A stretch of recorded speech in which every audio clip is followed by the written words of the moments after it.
So then the problem here is memory.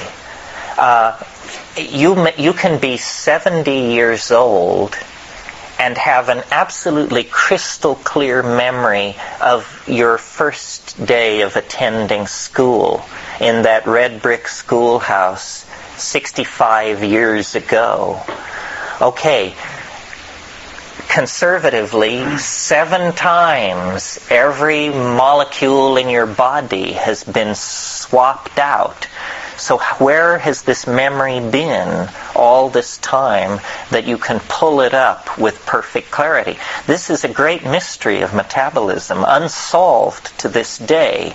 There are several possibilities. One possibility is that memories are not located in the body at all. Although suggesting this is no magic bullet, it raises a number of questions, probably as difficult to solve as the original question for which this was proposed as a solution. Okay, what are the other possibilities? The memories must be stored then in the non-degrading part of the body. The non-degrading part of the body is the neural DNA. The cell nuclei of neurons don't change within your lifetime. Well, so then you take this idea to an orthodox molecular biologist or neurophysiologist or geneticist, and they say, well, this is just bunk. I mean, in the first place, you don't understand the concept information. The kind of information which is stored in DNA is sequences of nucleotides which code for protein. To confuse that with an image of your great-grandmother's face is to just, have such a mush of categories that it's hopeless to even talk to you. Okay, so that destroyed the supposition, but it didn't solve the problem of memory, yeah. What about the possibility that what happens when you remember that schoolhouse 65 years ago, that you aren't remembering it, you are remembering the last time you remembered it, that you only actually remembered that schoolhouse once, and then every time after that, all you remember is the last time you remembered it? But what if you haven't remembered it for 50 years? I mean, this happens. But I'm suggesting that you're not remembering it each time. You're only remembering a snapshot of it. You remember the last time you remembered it. But what if that was more than that length of time ago? Yeah, that doesn't solve this problem of how is the memory trace able to persist.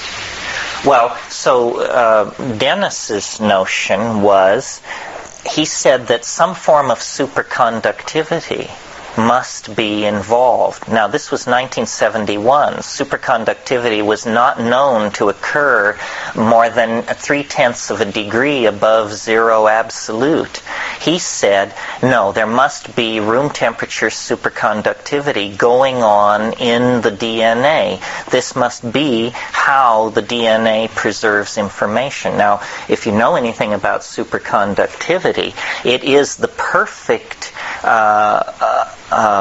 physical phenomenon to use for preserving information, because no information degrades in a superconducting circuit. Say you have a ring of supercooled gold and you impart an electric current to this ring. That current, barring interruption of the superconducting state, will circle that gold ring with zero resistance for eternity. Now, the only thing which can cause the superconducting phenomenon to cease is if a high-energy source overwhelms the superconductivity, comes in from the outside and disrupts it. Now, think about the problem that nature faces with the genetic machinery. The key to life is error-free copying. Wherever there's error, then there becomes mutation or problem or incompatibility. So all of the strategies of genetic preservation of information seek to maximize the absence of error. So the perfect mechanism for doing this would be a superconducting mechanism. Now you see, the major cause of mutation in the natural environment is cosmic radiation, ambient cosmic rays, high energy particles that smash into the genome, physically collide with the DNA and break the bonds and disrupt the message so that it can't be copied. Superconductivity would be the natural medium to retard this process. So Dennis's notion was that the DNA was a kind of superconducting storage device, and that in fact what we call the Jungian unconscious, or the racial memory, or the genetic memory, could be tapped into, and that what a drug trip is a neurotransmitter that competes with serotonin, that then broadcasts off this genetic memory bank a slightly different slice of the catalog.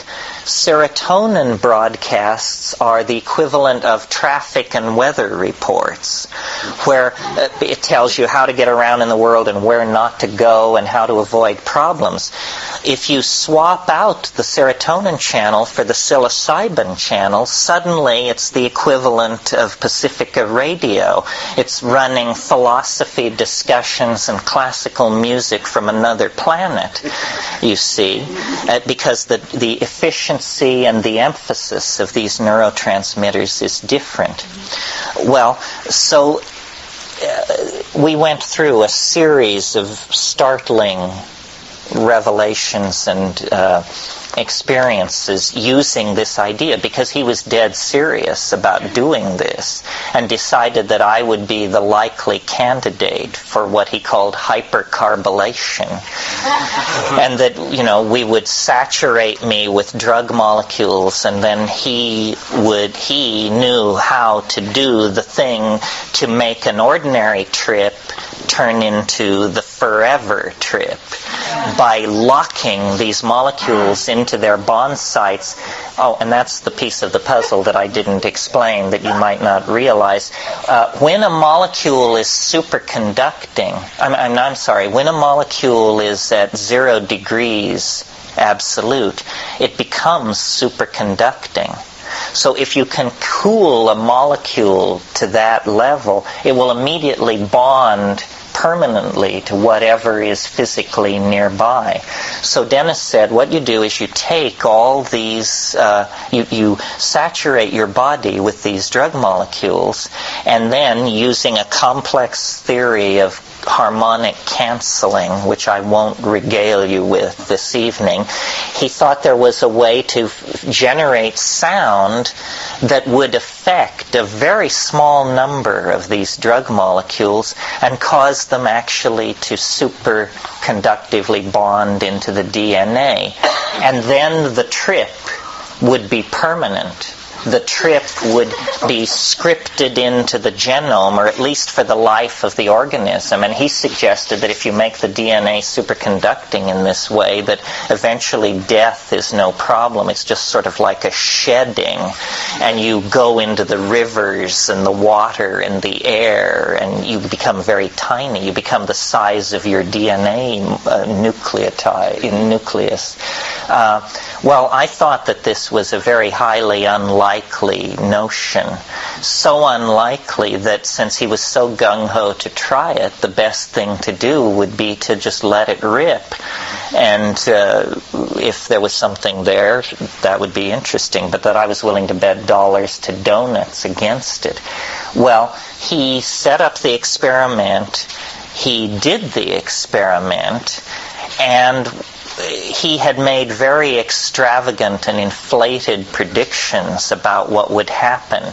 He thought that you would literally give birth to your mind as a physical substance.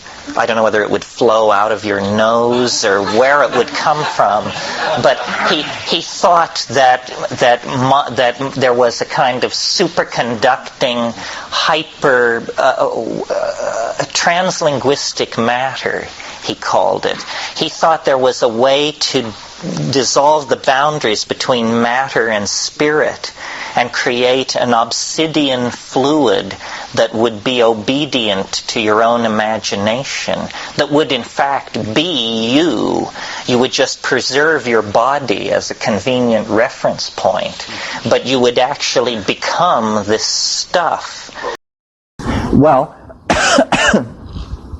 if psychedelics are a catalyst for the imagination, and if history is driven by the imagination, it is driven through the fallout from the imagination, which is technology and culture. Technology and culture are the consequences, the derivatives of the ratiocination of the mind.